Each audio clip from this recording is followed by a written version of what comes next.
Je m'appelle Fabio Canassaguedou, je suis psychothérapeute et chercheur universitaire.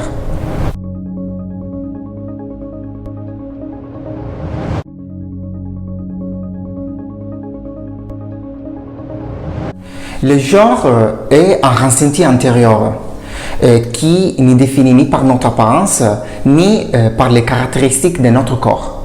Il reflète vraiment ce que nous sommes intérieurement.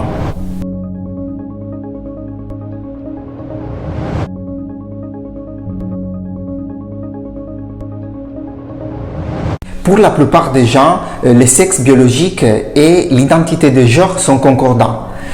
Cependant, les personnes présentant une dysphorie de genre ressentent une inadéquation entre leur sexe anatomique et leur identité de genre.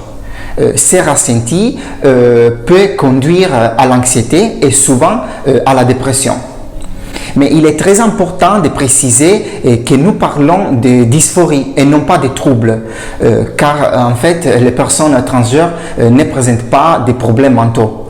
Mais elles ressentent un malaise car ce qu'elles ressentent ne correspond pas à ce qu'elles voient d'elles-mêmes et aussi à ce que les autres voient. Il y a donc des personnes qui ne pensent pas que le sexe masculin ou féminin attribué à la naissance soit conforme aux conventions sociales et à celui que la société impose. Ces personnes sont appelées transgenres ou non conformes au genre. Par contre, les mots transsexuel s'utilisent pour définir une personne qui adapte son sexe à ses ressentis.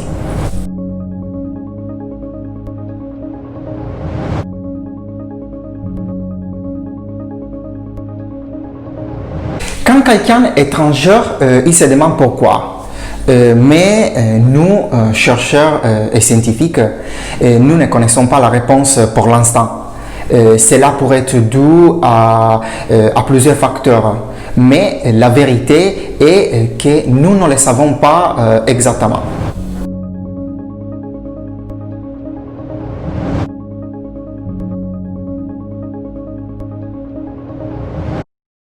La dysphorie peut se manifester très tôt. Nous parlons des cas d'enfants qui déjà à l'âge de 2 ou 3 ans ont montré des comportements qui nous font penser à une dysphorie de genre. Ils ont été ensuite confirmés quand l'enfant était plus âgé.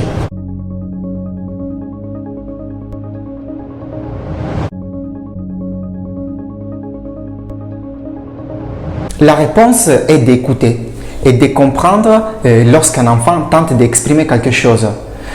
Au cours de mon expérience clinique, j'ai vu qu'il y a différentes réactions de la part des parents. Il y a ceux qui font tout pour changer l'enfant, par exemple en lui interdisant de jouer avec des jeux qui appartiennent au genre opposé ou en lui interdisant de s'habiller comme il veut. Puis, il y a ceux qui laissent une certaine liberté d'expression, mais qui ont tendance à ne pas voir les problèmes. Et enfin, il y a ceux qui, au contraire, malgré la peur, s'informent et se tournent vers les professionnels de santé. Il est très important de savoir que la dysphorie est un malaise intérieur très fort. Et même si dans l'intuition commune, il est plus facile de penser qu'un enfant peut changer en grandissant, je voudrais souligner que ce n'est pas le cas. Je m'explique. Par exemple, quand on a un diagnostic de dysphorie de genre chez les enfants, je parle d'un diagnostic réalisé par un professionnel, il peut arriver qu'avec la puberté, le désir de changer de sexe ou de genre disparaît. Cette possibilité est une voie naturelle qui est indépendante du soutien ou non des parents. Et donc, en tant que psychologue, je tiens à souligner que je comprends la peur et aussi l'angoisse que peut ressentir un parent, mais cela signifie que le soutien de la famille est également utile.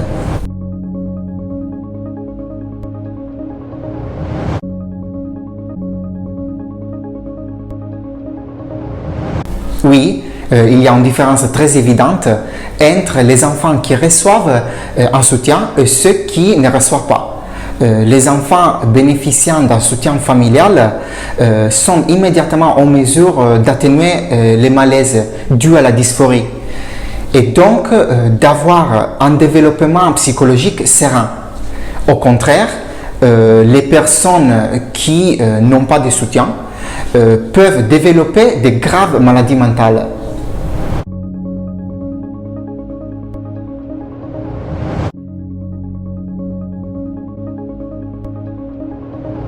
Je pense qu'il est important de montrer la réalité sous toutes ses faces, même si généralement la télévision a tendance à nous montrer uniquement les stéréotypes et les situations extrêmes.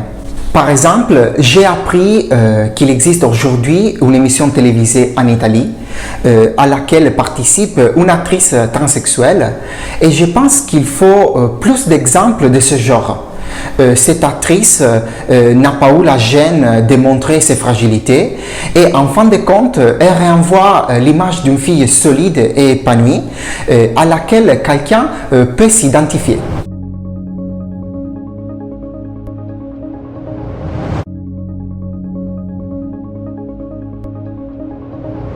Tout d'abord, il est nécessaire que les parents puissent s'adresser à des professionnels expérimentés en matière de dysphorie. En fait, il s'agit d'un domaine très complexe dans lequel il faut savoir beaucoup de choses. Par ailleurs, il est impératif d'obtenir des informations crédibles, fiables et écrites par des personnes compétentes. Et enfin, il est très important de regarder des vidéos, par exemple sur YouTube, des personnes qui vivent cette transition de genre, afin de ne pas avoir une mauvaise image, mais voir quelle est la réalité.